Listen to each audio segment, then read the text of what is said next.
আজ তোমাদের দেখাবো ঝিঙের একটা অন্যরকম রেসিপি। অনেকেই ঝিঙে খেতে চায় না, কিন্তু আমি কথা দিচ্ছি ঝিঙে যদি এইভাবে রেঁধে দেখো তাহলে সবাই আঙুল চেটে পুটে খাবে। এটা হচ্ছে আমার শাশুড়ি মার স্পেশাল সর্ষের ঝিঙে। তো কথা বলতে বলতে ঝিঙেগুলোকে আমি নুন হলুদ মাখিয়ে ভাজতে দিয়ে দিয়েছি, আর এদিকে হয়ে গেছে আমাদের সর্ষের পেস্ট রেডি।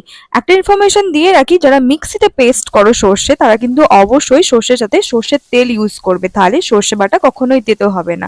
আর অবশ্যই কাঁচা লঙ্কা আর নুন অ্যাড করতে ভুলো না। ঝিঙে ভাজার তেলে অল্প একটু কালো জিরে ফোড়ন দিয়ে সর্ষের পেস্টটা দিয়ে তার সাথে দিয়ে দিয়েছিলাম হলুদ আর নুন। দেন ওপর থেকে এরকম ভাবে ভাজা ঝিঙেগুলোকে সাজিয়ে দিয়ে অল্প একটুখানি দিয়ে দিয়েছিলাম জল, আর জল দিয়ে ঢেকে দিয়েছিলাম কিছুক্ষণের জন্য। তারপরে যখন দেখবে এরকম টকবক করে ফুটছে, তখন একটুখানি দিয়ে দেবে চিনি। আর চিনি দেওয়াতে এর টেস্টটা দ্বিগুণ হয়ে যাবে। যখন দেখবে সর্ষে ভেজে তেল ছেড়ে এসছে, তখনই রেডি আমাদের সর্ষে ঝিঙে। ট্রাই করে আমাকে ট্যাগ করতে কেউ একদম ভুলো না।